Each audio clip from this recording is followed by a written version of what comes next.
ಎಲ್ರಿಗೂ ನಮಸ್ಕಾರ. ಎಲ್ಲರೂ ಹೇಗಿದ್ದೀರಾ? ಐ ಹೋಪ್ ಎಲ್ಲರೂ ಚೆನ್ನಾಗಿದ್ದೀರಾ ಅಂತ ಅನ್ಕೋತೀನಿ. ನಾನು ಕೂಡ ತುಂಬಾನೇ ಚೆನ್ನಾಗಿದ್ದೀನಿ. Welcome back to Divya lucky YouTube channel. ನಾನು ನಿಮ್ಮ ಪ್ರೀತಿಯ ದಿವ್ಯಾ. ಸೊ ಇವತ್ತು ರೆಡಿಯಾಗಿ ಎಲ್ಲಿಗೆ ಹೊರಟಿದ್ದೀವಿ ಅಂತ ನೋಡ್ತಿದ್ದೀರಾ. ಸೊ ಇವತ್ತು ಮುಳಬಾಗ್ಲು ಹೋಗ್ತಾ ಇದ್ದೀವಿ ದೇವಸ್ಥಾನಕ್ಕೆ. ಯಾಕೆಂದರೆ ಕಿಶನ್ಗೆ ಸ್ವಲ್ಪ ಮುಡಿ ಕೊಡಬೇಕಾಗಿತ್ತು, ಹಾಗಾಗಿ ಹೊರಟಿದ್ದೀವಿ. ಸ್ವಲ್ಪ ಲೇಟೇ ಆಗೋಯ್ತು. ಬೇಗನೆ ಅರ್ಲಿ ಮಾರ್ನಿಂಗ್ ಹೋಗ್ಬೇಕು ಅಂತ ಅಂದ್ಕೊಂಡಿದ್ವಿ, ಬಟ್ ಲೇಟ್ ಆಯಿತು. ಸೊ ಪರವಾಗಿಲ್ಲ. ಕಿಶನು ಮತ್ತು ಲಕ್ಷಿ ನಾನು ಎಲ್ಲ ರೆಡಿಯಾಗಿದ್ದೀನಿ. ಸಿಂಪಲ್ಲಾಗಿ ರೆಡಿಯಾಗಿದ್ದೀನಿ. ಸ್ಯಾರಿ ಏನು ಹಾಕ್ಕೊಂಡಿಲ್ಲ, ಜಸ್ಟ್ ಡ್ರೆಸ್ ಅಷ್ಟೇ ಹಾಕ್ಕೊಂಡಿದ್ದೀನಿ. ಸೊ ನನ್ನ ಮಗ ಕಿರಿಕಿರಿ ಮಾಡ್ತಾ ಇದ್ದೇನೆ ಜಾಸ್ತಿ. ಸೊ ಕಿಶನ್ ಕೂಡ ರೆಡಿ ಮಾಡಿದ್ದೀನಿ, ನಾನು ಕೂಡ ರೆಡಿ ಆಗಿದ್ದಾಯಿತು. ಲಕ್ಷಿ ಆಗಲೇ ಕೆಳಗಡೆ ಹೋದ್ರು, ಬೇಗ ಬೇಗ ಬಾ ಅಂತ ಹೇಳಿದ್ರು. ಅದಕ್ಕೋಸ್ಕರ ಸ್ವಲ್ಪ ಫಾಸ್ಟಾಗಿ ಮಾತಾಡ್ತಾ ಇದ್ದೀನಿ. ಸೊ ಇಷ್ಟೇ, ಜಸ್ಟ್ ಒಂದು ಡ್ರೆಸ್ ಹಾಕ್ಕೊಂಡಿದ್ದೀನಿ. ಸ್ಯಾರಿನೆಲ್ಲ ವೇರ್ ಮಾಡೋದಕ್ಕಾಗಲ್ಲ, ಸ್ವಲ್ಪ ಲಾಂಗ್ ಜರ್ನಿ ಆಗಿರೋದ್ರಿಂದ ಅದು ಸ್ವಲ್ಪ ಕ್ಯಾರಿ ಮಾಡೋದಕ್ಕಾಗಲ್ಲ ಅಂತೇಳಿ. ಸೊ ಹಾಗಾಗಿ ಸಿಂಪಲಾಗಿ ಡ್ರೆಸ್ ಹಾಕ್ಕೊಂಡು ಜಾರ್ಕಾಗಿ ಒಂದು ಲಿಪ್ಸ್ಟಿಕ್ ಹಾಕ್ಕೊಂಡಿದ್ದೀನಿ ಅಷ್ಟೇ. ಸೊ ಹೂ ಮುಡ್ಕೊಂಡಿದ್ದೀನಿ. ಇಷ್ಟು ರೆಡಿಯಾಗಿ ಹೊರಟಿದ್ದೀವಿ. ಬನ್ನಿ, ವ್ಲಾಗ್ ಯಾವ ಥರ ಇರುತ್ತೆ ಅಂತ ನಮಗೂ ಗೊತ್ತಿಲ್ಲ. ಚೆನ್ನಾಗಿರಲಿ ಇವತ್ತಿನ ಡೇ ಅಂತ ನಾನು ಇಷ್ಟಪಡ್ತೀನಿ. ಸೊ ನಮ್ಮ ಜೊತೆ ನಿಮ್ಮನ್ನು ಕರ್ಕೊಂಡು ಹೋಗ್ತಾ ಇದ್ದೀವಿ. ಬನ್ನಿ ಬನ್ನಿ ಅಂತ ಹೇಳೋರ್ನೆಲ್ಲ ಬನ್ನಿ ಬನ್ನಿ ಸರಿ ಬನ್ನಿ ಹೊರಡೋಣ. ಹಾಗೆ ಇನ್ನು ಯಾರು ನನ್ನ ಚಾನಲ್ನ ಸಬ್ಸ್ಕ್ರೈಬ್ ಮಾಡಿಲ್ಲ, ಬೇಗ ಬೇಗ ಸಬ್ಸ್ಕ್ರೈಬ್ ಮಾಡಿ. ಹಾಗೆ ಅಲ್ಲೇ ಕಾಣ್ತಿರೋ ಬೆಲ್ಲೈಕನ್ನು ಸಹ ಕ್ಲಿಕ್ ಮಾಡಿ. ಇದರಿಂದ ಯಾವುದೇ ರೀತಿ ವಿಡಿಯೋಸ್ ಹಾಕಿದ್ರೂ ಆದಷ್ಟು ಬೇಗ ನಿಮಗೆ ನೋಟಿಫಿಕೇಶನ್ ಬರುತ್ತೆ. ಆಲೋಚನೆ ಬೇಗ ಬೇಗ ಕ್ಲಿಕ್ ಮಾಡಿ. ಅಲ್ಲೇ ಸಬ್ಸ್ಕ್ರೈಬ್ ಬಟನ್ ಇದೆ, ಎಸ್ ಕ್ಲಿಕ್ ಮಾಡ್ತೀರಲ್ವಾ. ಸೊ ಓಕೆ ಬನ್ನಿ ಹೊರಡೋಣ. ಜಾಸ್ತಿ ಟೈಮ್ ವೇಸ್ಟ್ ಮಾಡೋದು ಬಿಡ, ಲೇಟ್ ಆಗೋಯ್ತು ನೋಡಿ. ನಮ್ಮ ಯಜಮಾನ್ರು ಯಾವಾಗಲೂ ನಂದೇ ಲೇಟು ಅಂತಾರೆ. ಬೇಗ ಬೇಗ ಬನ್ನಿ ಬೇಗ ಬೇಗ ಬನ್ನಿ ಅಂತ ಹೇಳಿ ಇವರೇ ಇವಾಗ ಮೊಬೈಲ್ನ ಬಿಟ್ಟು ಕೀನೆಲ್ಲ ಹಾಕೊಂಡ್ಬಿಟ್ಟಿದ್ರು. ಎಂಥ ಜನರೇ ನೀವು, ಮೊಬೈಲ್ನೆಲ್ಲ ಬಿಟ್ಟು ಬರ್ತೀರಲ್ಲ. ಮತ್ತು ನನಗೆ ಹೇಳುದಾ ಬೇಗ ಬನ್ನಿ ಟೈಮ್ ಆಯಿತು ಅಂತ, ಮತ್ತೆ ಫಟಾಫಟ ಕೀ ಹಾಕೋದು ನೋಡಿ ಫ್ರೆಂಡ್ಸ್. ಹಿಂಗೆ ನಮ್ಮ ಮನೇಲಿ ನಾನೇನಾದ್ರೂ ಲೇಟ್ ಮಾಡಿಬಿಟ್ರೆ ಎಷ್ಟೊತ್ತು ಹೋಗ್ತಾರೆ. ಆದರೆ ಅವ್ರು ಲೇಟ್ ಮಾಡಿದ್ರೆ ಮೊಬೈಲೇ ಬಿಟ್ಬಿಟ್ಟಿದ್ದಾರೆ. ಫೈನಲಿ ಜರ್ನಿ ಸ್ಟಾರ್ಟ್ ಮಾಡಿದ್ವಿ ಫ್ರೆಂಡ್ಸ್. ಒಂದು 8 ಗಂಟೆಗೆ ಬಿಡೋಣ ಅಂತ ಅಂದ್ಕೊಂಡ್ವಿ, ಬಟ್ 9 ಗಂಟೆ ಆಗೋಯ್ತು. It's okay. ಏಕೆಂದರೆ ನಾನು ಮನೇಲೆಲ್ಲ ಕೆಲಸ ಮಾಡಿ ಪೂಜೆಗೆಲ್ಲ ರೆಡಿ ಮಾಡಿಕೊಂಡು ನಾನು ಫ್ರೆಶ್ ಅಪ್ ಆಗಿ ಪೂಜೆ ಮಾಡಿ ಮತ್ತು ಮಕ್ಕಳಿಗೆಲ್ಲ ರೆಡಿ ಮಾಡಬೇಕಲ್ವಾ. ಸೊ ಹಾಗಾಗಿ ಸ್ವಲ್ಪ ಲೇಟ್ ಆಯಿತು. ಹೇಗಿದ್ರು ಲೇಟ್ ಆಗಿದೆ, ಮತ್ತೆಲ್ಲೂ ಹೋಟೆಲಲ್ಲಿ ತಿಂಡಿ ತಿನ್ನೋದು ಬೇಡ, ಮನೇಲಿ ಏನಾದರೂ ತಿನ್ಕೊಂಡು ಹೋಗ್ಬಿಡೋಣ ಅಂತ ಡಿಸೈಡ್ ಮಾಡ್ಕೊಂಡ್ವಿ. ಹಾಗಾಗಿ ಮನೆಯಲ್ಲೇ ಲಕ್ಷ್ಯಗೆ ಕಿಶನ್ಗೆ ನಾವೆಲ್ಲರೂ ತಿಂಡಿ ತಿನ್ಕೊಂಡು ಹೊರಟ್ವಿ. ಕಿಶನ್ ಮಾತ್ರ ತುಂಬ ತಲೆ ಹರಟೆ. ಅವನ್ನ ಕಾರಲ್ಲಿ ತಿಂಡಿ ತಿನ್ಸೋಣ ಅಂತ ಅಂದ್ಕೊಂಡೆ, ಬಟ್ ವಾಮಿಟ್ ಕಿಮಿಟ್ ಏನಾದರೂ ಮಾಡ್ಕೊಂಡ್ಬಿಟ್ರೆ ಕಷ್ಟ ಆಗಿಬಿಡುತ್ತೆ. ಮನೇಲೇ ಸ್ವಲ್ಪ ಆರಾಮ್ಸೆ ನಿಧಾನಕ್ಕೆ ತಿನ್ಸ್ಕೊಂಡು ಹೋಗೋಣ ಅಂತ ಹೇಳಿಬಿಟ್ಟು ತಿನ್ಸ್ಕೊಂಡು ಹೊರಡೋ ಹೊತ್ತಿಗೆ ಇಷ್ಟೊತ್ತಾಗೋಯಿತು. ಇಟ್ಸ್ ಓಕೆ, ಪರವಾಗಿಲ್ಲ. ಆದರೂ ಜರ್ನಿ ಸ್ವಲ್ಪ ಹೋಗ್ಬೇಕಾದ್ರೆ ಅಷ್ಟು ರಿಸ್ಕ್ ಅಂತ ಅನ್ನಿಸ್ಲಿಲ್ಲ, ಯಾಕೆಂದರೆ ಬಿಸಿಲೇನು ಅಷ್ಟು ಇರಲಿಲ್ಲ. ಆರಾಮಾಗಿ ಹೋದ್ವಿ. ಬಟ್ ಆ ಕಡೆಯಿಂದ ಬರ್ತಾ ಅಂತೂ ಸಿಕ್ಕಾಪಟ್ಟೆ ಬಿಸಿಲಿತ್ತು. ಅದರಲ್ಲೂ ಈ ಕಾರಲ್ಲಿ ನನ್ನ ಮಕ್ಕಳನ್ನ ಹಿಡಿಯೋದಿದೆಯಲ್ಲ, ಅದು ಒಂದು ದೊಡ್ಡ ಟಾಸ್ಕ್ ಅಂತಲೇ ಹೇಳ್ಬೋದು. ಇಬ್ಬರು ಒಂದು ಕಡೆ ಕೂರೋದಿಲ್ಲ, ಹಿಂದೆಯಿಂದ ಮುಂದೆ ಹೋಗ್ತಾರೆ, ಮುಂದೆಯಿಂದ ಹಿಂದಕ್ಕೆ ಹೋಗ್ತಾರೆ. ಮತ್ತು ಇನ್ನೂ ಬಿಟ್ಟರೆ ಅವ್ರ ಅಪ್ಪನಿಗೆ ಕಾರ್ ಡ್ರೈವ್ ಮಾಡೋದಕ್ಕೆ ಬಿಡಲ್ಲ ಅಂತ ಹೇಳಿಬಿಟ್ಟು ಕಿಶನ್ನ ಸ್ವಲ್ಪ ನೈಸ್ ಮಾಡಿಬಿಟ್ಟು ಹಿಂದೆಗಡೆ ಕೂರಿಸ್ಕೊಳ್ಳೋಣ ಅಂತ ಕರ್ಕೊಂಡೆ. ಆದರೂ ಸ್ವಲ್ಪ ಆಟ ಆಡಿಸ್ದೆ. ಅವನು ಅದಕ್ಕೆಲ್ಲ ಬಗ್ಗೋನೇ ಅಲ್ಲ. ಅವ್ನು ಏನು ನೋಡ್ತಾನೋ ಅದನ್ನು ಬೇಕೇ ಬೇಕು ಅವನಿಗೆ. ಪಕ್ಕದಲ್ಲಿ ಕೆರೆ ಇತ್ತು, ಕೆರೆ ತೋರಿಸಿದ್ರೆ ಸ್ವಲ್ಪ ಹೊತ್ತು ನೋಡ್ತಾನೆ, ಆಮೇಲೆ ಸುಮ್ಮನೆ ಆಯ್ತಾನೆ. ಗಿಡ ಮರ ಎಲ್ಲ ತೋರಿಸ್ಕೊಂಡು ಒಂದು ಸ್ವಲ್ಪ ದೂರ ಹೆಂಗೋ ಕರ್ಕೊಂಡೋದೆ. ಮತ್ತು ಅದೇ ಚೇಷ್ಟೆ ಒಂದು, ಅಲ್ಲಿಗೆ ಹೋಗ್ಬೇಕು, ಅಲ್ಲಿ ಏನಾದರೂ ಮುಟ್ಟಬೇಕು. ಅವ್ರ ಅಪ್ಪನ ಹತ್ರ ಸ್ಟೇರಿಂಗ್ ಹತ್ರ ಅವನು ಕಾರ್ ಡ್ರೈವ್ ಮಾಡೋದು ಕುತ್ಕೊಬೇಕಂತ ಈ ಥರ ಎಲ್ಲ ಹಠ ಮಾಡ್ತಾನೆ. ಲಕ್ಷ್ಯ ಅವಾಗ ಫಸ್ಟ್ ಹಂಗೆ ಮಾಡ್ತಿದ್ದ, ಇವಾಗಲೂ ಹಂಗೆ ಮಾಡ್ತಾನೆ ಇವನು ಕಿಶನ್ ಜೊತೆ ಸೇರಿಕೊಂಡು. ಅಪ್ಪ ಇವರಿಬ್ಬರನ್ನ ಹಿಡಿಯೋದಕ್ಕೆ ನನಗಂತೂ ಎಷ್ಟು ಕಷ್ಟ ಆಯಿತು ಅಂದರೆ, ಆರಾಮಾಗಿ ಹೋಗಬೇಕು ಅಂತ ಏನೇನೋ ಪ್ಲ್ಯಾನ್ ಮಾಡ್ಕೊಂಡಿರ್ತೀವಿ, ಬಟ್ ಈ ಮಕ್ಕಳಿಂದ ಈ ಥರ ಎಲ್ಲ ಆಗುತ್ತೆ ಎಕ್ಸ್ಪೀರಿಯೆನ್ಸು. ಸೊ ಪರವಾಗಿಲ್ಲ. ತುಂಬಾ ದಿವಸ ಆಗಿತ್ತು ದೇವಸ್ಥಾನಕ್ಕೆ ಹೋಗಿ. ಅಕ್ಷಯ್ಗೆ ಚಿಕ್ಕವನಿದ್ದಾಗ ಮುಡಿ ಕೊಡೋಕ್ಕೆ ಅಂತ ಹೋಗಿದ್ವಿ. ಇದಾದಮೇಲೆ ಇವಾಗ ಕಿಶನ್ಗೆ ಮುಡಿ ಕೊಡೋಕ್ಕೆ ಅಂತಲೇ ಬರ್ತಾ ಇರೋದು. ಅಂದರೆ ಎಷ್ಟು ಲಾಂಗ್ ಗ್ಯಾಪ್ ಆಯಿತು ಅಂತ ಅರ್ಥ ಮಾಡ್ಕೊಳ್ಳಿ. ತುಂಬಾ ಲಾಂಗ್ ಗ್ಯಾಪ್ ಆಗೋಯಿತು. ಆ್ಯಕ್ಚುಲಿ ವರ್ಷ ಬರಬೇಕು ಅಂತ ಅನ್ಕೋತೀವಿ, ಬಟ್ ಏನಾದರೂ ಒಂದು ರೀಸನ್ನಿಂದ ಹೋಗೋದಕ್ಕೆ ಆಗೋಲ್ಲ. ಈ ಥರ ಹರಕೆಗಳಿದ್ದಾಗ ಕರ್ಸ್ಕೊತಾ ಇರ್ತಾರೆ, ಆವಾಗ ಹೋಗಬೇಕಾಗುತ್ತೆ. ಸೊ ಫೈನಲಿ ತುಂಬ ದಿನದಿಂದ ಅಂದ್ಕೊತಿದ್ವಿ ಮುಡಿ ಕೊಡಬೇಕು ಅಂತ. ತುಂಬ ಹೇರ್ಸ್ ಎಲ್ಲ ಬಂದುಬಿಟ್ಟಿತ್ತು ಕಿಶನ್ಗೆ. ಕೂದಲನ್ನೆಲ್ಲ ಇಟ್ಕೊಂಡು ಕಿತ್ಕೊತಾ ಇದ್ದ, ಅಷ್ಟು ಕೋಪ ಬರ್ತಿತ್ತು ಅವನಿಗೆ. ಸೊ ಹಾಗಾಗಿ ಇನ್ನೂ ಲೇಟ್ ಮಾಡೋದು ಬೇಡ, ಫಸ್ಟ್ ಹೋಗಿ ಮುಡಿ ತೆಗೆಸ್ಕೊಂಡು ಬಂದುಬಿಡೋಣ ಅಂತ ನಾನು ಮೋಹನ್ ಪ್ಲ್ಯಾನ್ ಮಾಡಿಕೊಂಡು ಆ್ಯಕ್ಚುಲಿ ಶನಿವಾರ ಹೋಗಬೇಕು ಅಂತ ಅಂದ್ಕೊಂಡಿದ್ವಿ, ಅವ್ರಿಗೆ ಶನಿವಾರ ರಜಾ ಇರಲಿಲ್ಲ. ಸೊ ಹಾಗಾಗಿ ಭಾನುವಾರನೇ ಹೋಗೋಣ ಸಂಡೇ ಅಂತ ಹೇಳಿಬಿಟ್ಟು ಸಂಡೇನೇ ಬಂದ್ವಿ. ಅಷ್ಟೊಂದೇನು ಟ್ರಾಫಿಕ್ ಏನು ಇರಲಿಲ್ಲ, ಹೋಗಬೇಕಾದ್ರೆ ಸ್ವಲ್ಪ ರಿಲ್ಯಾಕ್ಸ್ ಆಗಿ ಹೋದ್ವಿ. ಬಟ್ ಆ ಕಡೆಯಿಂದ ಬರಬೇಕಾದ್ರೆ ಮಾತ್ರ ಟ್ರಾಫಿಕ್ ಅಂತೂ ಹೆಜ್ಜೆಗೂ ಇತ್ತು. ಹಾಗೆ ಬಿಸಿಲು ಕೂಡ ಜಾಸ್ತಿ ಇತ್ತು. ಈ ಕಡೆಯಿಂದ ಹೋಗ್ಬೇಕಾದ್ರೆ ಏನೂ ಇರಲಿಲ್ಲ, ಟ್ರಾಫಿಕ್ ಇರಲಿಲ್ಲ, ಬಿಸಿಲು ಇರಲಿಲ್ಲ, ಆರಾಮಾಗಿ ಹೋದ್ವಿ. ಬಟ್ ನನ್ನ ಮಕ್ಕಳು ತಲೆಹರಟೆ ಜಾಸ್ತಿ ಇತ್ತು. ಫ್ರೆಂಡ್ಸ್, ಈಗ ಕೋಲಾರ ಬಂದಿದ್ದೀವಿ. ಸೊ ಕೋಲಾರಕ್ಕೆ ಬಂದು ಮೋಹನ್ ಅವರು ಸ್ವಲ್ಪ ಟೀ ಕುಡಿಬೇಕು ಅಂದರು. ಸೊ ಟೀ ಕುಡಿಯೋಕ್ಕೆ ಬ್ರೇಕ್ ಕೊಟ್ಟಿದ್ದಾರೆ. ನನ್ನ ಮಕ್ಕಳು ನೋಡಿ, ಅವ್ರ ಅಪ್ಪನ್ನೇ ಕಾಯ್ತವ್ರೆ, ಇನ್ನೂ ಬಂದಿಲ್ಲ ಅಂತ. ತುಂಬಾ ದಿನ ಆಗಿತ್ತು ಫ್ರೆಂಡ್ಸ್ ಈ ತರ. ಪಪ್ಪನ್ ಕರೀಲ್ಲ ಕಿಶನ್, ಕೃಷ್ಣ ಪಪ್ಪನ್ ಕರಿ, ಜೋರ ಕರಿ ಪಪ್ಪಾನ್. ಮೋಹನ್ ಅವ್ರಿಗೆ ಸ್ವಲ್ಪ ತಲೆನೋವು ಅಂತ ಅನಿಸ್ತಿತ್ತಂತೆ. ಸೊ ಹಾಗಾಗಿ ಸ್ವಲ್ಪ ಟೀ ಕುಡ್ಕೊಂಡು ಬಂದ್ಬಿಡ್ತೀನಿ ಅಂತ ಅಂದರು. ಸೊ ಆಯಿತು ಅಂತ ಹೇಳಿದ್ವಿ. ಸೈಡ್ನಲ್ಲೇ ಕಾರ್ನ ಪಾರ್ಕ್ ಮಾಡಿಬಿಟ್ಟು ಟೀ ಕುಡಿಯೋದಕ್ಕೆ ಅಂತ ಹೋದರು. ಕಿಶನ್ ಮತ್ತು ಲಕ್ಷ್ಯ ಪಪ್ಪ ಅಂತಿದ್ರು. ಅವರು ಅವ್ರ ಹತ್ರಕ್ಕೆ ಹೋಗಬೇಕು ಅಂತ. ಸೊ ನಾನು ಹೆಂಗೋ ಬ್ಯಾಲೆನ್ಸ್ ಮಾಡಿ ಸುಮ್ಮನೆ ಹೋಗ್ಬಾರ್ದು, ಅಲ್ಲೆಲ್ಲ ಕಳ್ಳ ಬರ್ತಾನೆ ಅಂತ ಏನೇನೋ ಕತೆಗಳನ್ನೆಲ್ಲ ಹೇಳ್ಕೊಂಡು ಕುಂಡಿಸ್ಕೊಂಡಿದ್ದೆ. ಮತ್ತು ನಮ್ಮ ಜರ್ನಿನ ಸ್ಟಾರ್ಟ್ ಮಾಡಿದ್ವಿ. ಸೊ ನನಗಂತೂ ಟೀ ಕಾಫಿ ಎಲ್ಲ ಕುಡಿದ್ರೆ ಆಗಲ್ಲ ಜರ್ನಿನಲ್ಲಿ, ಅದು ಫ್ಲೇವರ್ ಎಲ್ಲ ಬಾಯಲ್ಲೇ ಇರುತ್ತಲ್ಲ. ಸೊ ನನಗೆ ಅವಾಗ ವಾಮಿಟ್ ಬರೋ ಥರ ಆಗಿಬಿಡುತ್ತೆ. ಹಾಗಾಗಿ ನಾನೇನು ಟೀ ಕಾಫಿ ಎಲ್ಲ ಕುಡಿಯೋದಕ್ಕೆ ಹೋಗಲ್ಲ, ಮತ್ತು ಆಯಿಲಿ ಫುಡ್ಡು ಸಹ ತಿನ್ನೋದಕ್ಕೆ ಹೋಗಲ್ಲ. ಫೈನಲಿ ಮುಳಬಾಗ್ಲಿಗೆ ಬಂದು ರೀಚ್ ಆದ್ವಿ ದೇವಸ್ಥಾನಕ್ಕೆ. ದೇವಸ್ಥಾನ ಅಂತೂ ನಿಜವಾಗ್ಲೂ ಫ್ರೆಂಡ್ಸ್ ತುಂಬಾ ಚೆನ್ನಾಗಿ ಮಾಡಿದ್ದಾರೆ.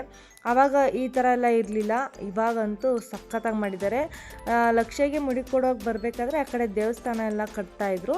ಸೊ ಇವಾಗೆಲ್ಲ ಫಿನಿಶ್ ಆಗಿದೆ. ಎಷ್ಟು ಚೆನ್ನಾಗಿದೆ, ಎಷ್ಟು ಕಾಮಾಗಿರುತ್ತೆ ಅಂದರೆ ಏನೋ ಒಂಥರ ಮನಸ್ಸಿಗೆ ನೆಮ್ಮದಿ. ಯಾವುದೇ ದೇವಸ್ಥಾನಕ್ಕೆ ಹೋಗಲಿ ಇದೇ ಥರ ಫೀಲ್ ಆಗುತ್ತೆ ನನಗೆ. ಅದಕ್ಕೆ ನಾನು ಯಾವಾಗಲೂ ಎಲ್ಲಿಗಾದರೂ ಹೋಗೋಣ ಅಂತ ಹೇಳಿದ್ರೆ ದೇವಸ್ಥಾನಕ್ಕೆ ಹೋಗೋಣ ಅಂತಲೇ ನನ್ನ ಹಸ್ಬೆಂಡ್ನ ಕೇಳೋದು. ನಾನು ಜಾಸ್ತಿ ಎಲ್ಲೂ ನಾನು ಹೊರಗಡೆ ಹೋಗೋದಿಲ್ಲ. ಯಾವುದಾದ್ರೂ ದೇವಸ್ಥಾನಕ್ಕೆ ಹೋಗಿ ಆರಾಮಾಗಿ ದೇವ್ರನ್ನ ದರ್ಶನ ಮಾಡಿಕೊಂಡು ಸುತ್ತಮುತ್ತ ವಾತಾವರಣ ಎಲ್ಲ ನೋಡಿಕೊಂಡು ಬರೋದಕ್ಕೆ ಇಷ್ಟಪಡ್ತೀನಿ. ಆದಷ್ಟು ಎಲ್ಲೂ ಹೋಗೋದಕ್ಕೆ ಇಷ್ಟಪಡಲ್ಲ. ಭಾನುವಾರ ಹೊತ್ತು ಇದೇ ಕಾರಣಕ್ಕೆ ನಾನು ಮನೆಯಲ್ಲೇ ಟೈಮ್ ಸ್ಪೆಂಡ್ ಮಾಡಬೇಕು ಅಂತ ಅಂದ್ಕೊಳ್ಳೋದು. ಈ ಥರ ಜರ್ನಿ ಅಂದರೆ ನನಗೆ ಆಗೋದೇ ಇಲ್ಲ. ಸೊ ಫೈನಲಿ ಕಿಶನ್ಗೆ ಮುಡಿ ಕೊಡೋ ಟೈಮ್ ಬಂತು. ತುಂಬಾ ಹಠನೇ ಮಾಡಲಿಲ್ಲ, ಅವನು ಆರಾಮ್ಸೆ ಕೂತಿದ್ದ. ನಾನೆಲ್ಲೋ ಅಳ್ತಾನೆ, ಎಷ್ಟು ಜನ ಹಿಡಿಬೇಕಾಗುತ್ತೋ ಅವನ್ನ, ಎಷ್ಟು ಕಿರಿಕಿರಿ ಮಾಡ್ತಾನೋ ಅಂತ ಏನೇನೋ ತಲೆಯಲ್ಲಿ ಇಟ್ಕೊಂಡು ಹೋಗಿದ್ದೆ. ಬಟ್ ಅದನ್ನೆಲ್ಲ ಉಲ್ಟಾ ಮಾಡಿಬಿಟ್ಟ. ಫೈನಲಿ ಮುಡಿನೆಲ್ಲ ಆರಾಮಾಗಿ ಕೊಡಿಸ್ಕೊಂಡ.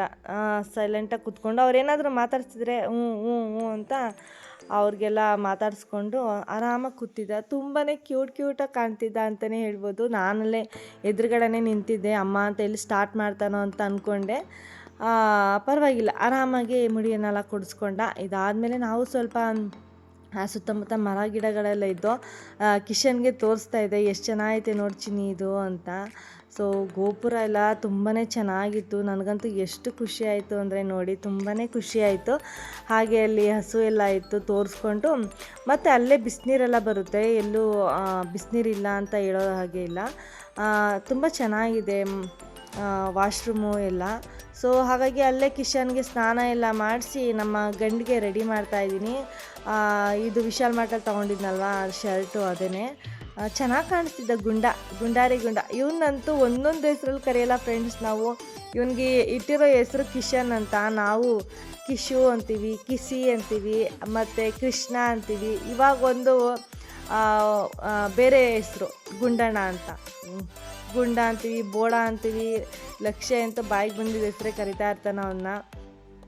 ಸೊ ಫೈನಲಿ ನಾವು ಅವತ್ತಿಂದ ಅಂದ್ಕೊಂಡಿದ್ದು ಇವತ್ತು ನೆರವೇರ್ತು.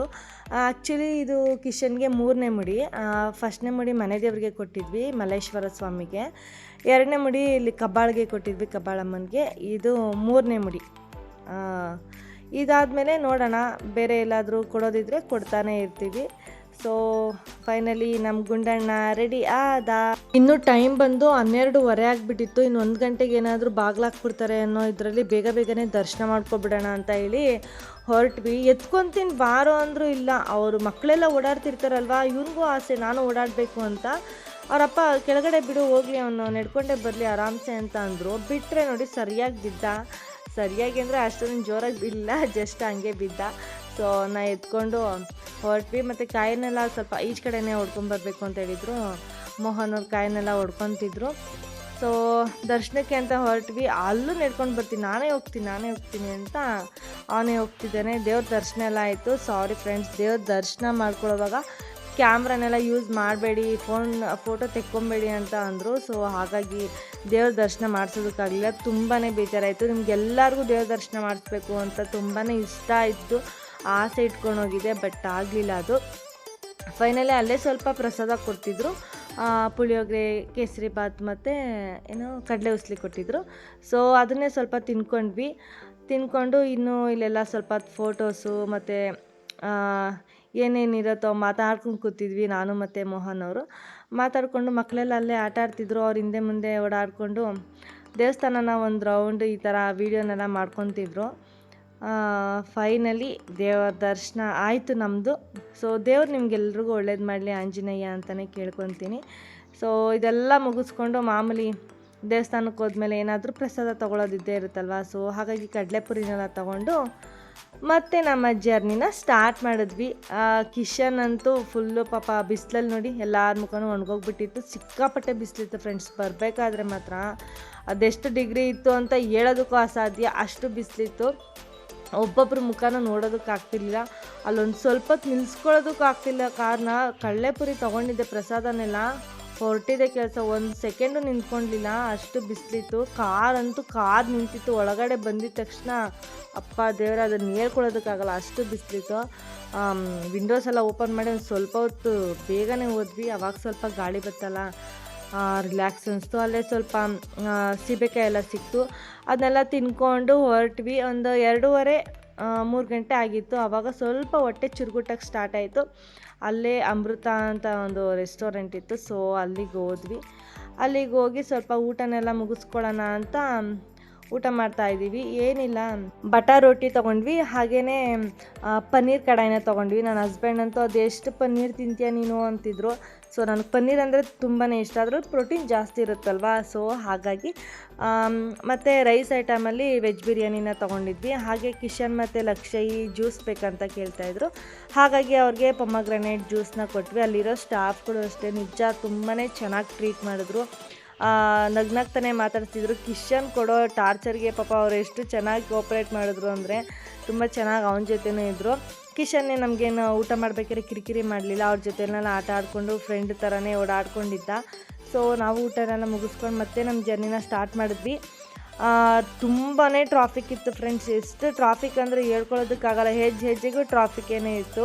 ಆ ಬಿಸಿಲಿಗೂ ಈ ಟ್ರಾಫಿಕ್ಕಿಗೂ ಹಾಗೂ ಇರಿಟೇಟ್ಗೂ ಸಿಕ್ಕಾಪಟ್ಟೆ ಕೋಪ ಬರ್ತಿತ್ತು.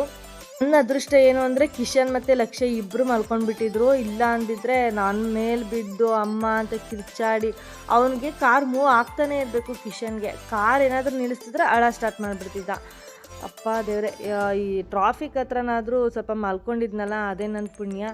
ಸೊ ಮನೆಗೆ ಫೈನಲಿ ಬಂದು ತಲೆನೋವ್ತಿತ್ತು ಅಂತ ಒಂದು ಕಪ್ ಟೀ ಕುಡಿದ್ಬಿಡೋಣ ಅಂತ ಹೇಳ್ಬಿಟ್ಟು ಟೀನ ಮಾಡಿಕೊಂಡು ಕುಡಿತಾ ಇದ್ದೀವಿ. ಸೊ ಫ್ರೆಂಡ್ಸ್, ಇಲ್ಲಿಗೆ ನನ್ನ ವ್ಲಾಗ್ನ ಎಂಡ್ ಮಾಡ್ತಾಯಿದ್ದೀನಿ. ದಯವಿಟ್ಟು ಯಾರಿಗೆಲ್ಲ ಈ ವ್ಲಾಗ್ ಇಷ್ಟ ಆಗಿದೆ ಒಂದು ಲೈಕ್ ಮಾಡಿ, ಶೇರ್ ಮಾಡಿ, ಹಾಗೆ ಕಾಮೆಂಟ್ ಮಾಡಿ, ಹಾಗೆ ನನ್ನ ಚಾನಲ್ನ ಸಬ್ಸ್ಕ್ರೈಬ್ ಆಗೋದನ್ನ ಮರಿಬೇಡಿ. ಬೇಗ ಸಬ್ಸ್ಕ್ರೈಬ್ ಮಾಡ್ಕೊಳ್ಳಿ. ಹಾಗೆ ಅಲ್ಲೇ ಕಾಣ್ತಿರೋ ಬೆಲ್ ಐಕನ್ನ ಕ್ಲಿಕ್ ಮಾಡಿ. ಇದರಿಂದ ನಾನು ಯಾವುದೇ ಥರ ವೀಡಿಯೋಸ್ ಹಾಕಿದ್ರೂ ಆದಷ್ಟು ಬೇಗ ನಿಮಗೆ ನೋಟಿಫಿಕೇಷನ್ ಬರುತ್ತೆ. ನೆಕ್ಸ್ಟ್ ವೀಡಿಯೋನಲ್ಲಿ ಸಿಗ್ತೀನಿ. ಹೋಗಿ ಬರ್ತೀನಿ. ಬಾಯ್.